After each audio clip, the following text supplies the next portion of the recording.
numéro 3.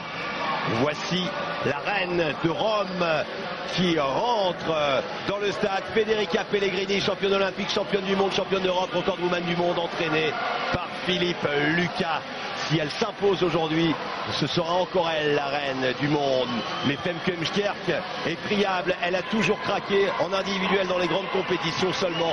Quelque chose nous dit qu'aujourd'hui, c'est le jour de Femke Heemskerk qui a réalisé la meilleure performance mondiale lors des séries. Le record du monde de Federica Pellegrini, une 52,98. Le record de France de Laure Manodou, une 55,52. C'était le record du monde en son temps. Elle avait battu Pellegrini, c'était à Melbourne en 2007. Et regardez, elle s'est invectivée. Ça, Philippe Lucas est passé par là avec Romain Barnier qui lui, en compagnie de James Gibson, l'autre entraîneur de Marseille, a briefé Femke Heemskerk et Camille Muffat face à son destin qui monte sur le plot, la troisième en partant de la droite de votre écran.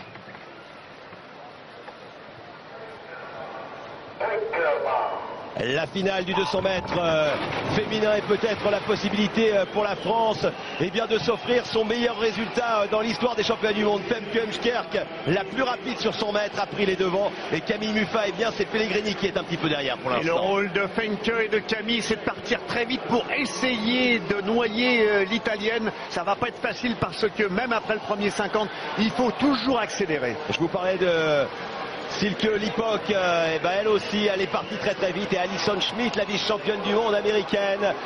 Pour l'instant, Camille Muffat devant Federica Pellegrini qui a viré Michel en 7e position. Federica, Femke Heemskerk qui a une bonne longueur d'avance. Oh, elle est partie très très vite. Elle a compris comment elle pouvait battre Pellegrini. Elle sait qu'il ne faut pas qu'elle reste à côté d'elle. Il faut qu'elle dynamite la course. Et là, tout le jeu va se faire entre les 100 et les 150.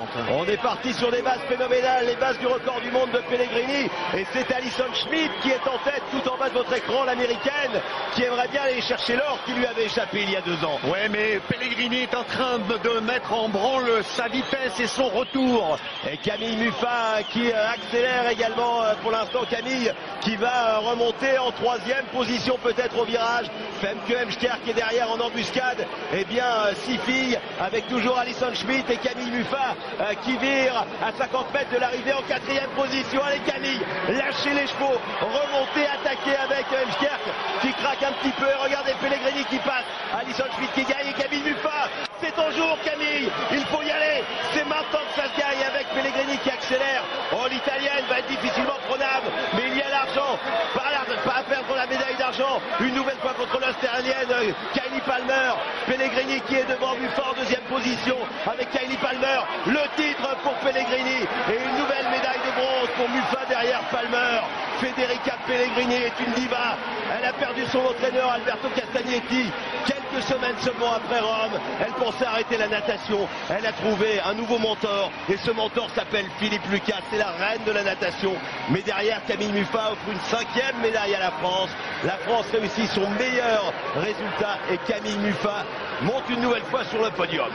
Ah oui, Pellegrini ne s'est pas laissé avoir par le départ très très rapide de la Hollandaise. Elle a fait très attention de rester dans le rythme après les premiers 50, de ne pas être trop éloignée. Et elle a réussi ce qu'elle devait réussir, c'est-à-dire un retour parfait. Et Femke Heemskerk, qui est la reine des demi-finales, craque une nouvelle fois, 7e. Elle est partie sur les bases du record du monde, à mi-parcours, un 100e par rapport au temps de Pellegrini. Et regardez là, Federica Pellegrini. On vous repassera peut-être un sujet sur elle que l'on avait tourné pour Stade 2.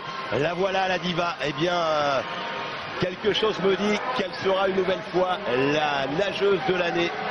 Et puis la reine en Italie, Pellegrini, une 55-58 qui a sorti la bonne course au bon moment. Kylie Palmer qui détenait la meilleure performance mondiale de l'année en arrivant ici est 2e et Camille Muffat est une nouvelle fois sur le podium. On va pas bouder notre plaisir parce que franchement ça fait quand même 2 médailles de bronze pour Camille qui est avec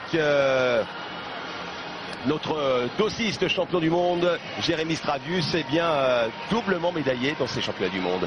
Ah oui, elle a fait une belle course. Peut-être n'a-t-elle pas osé rester au contact quand l'Italie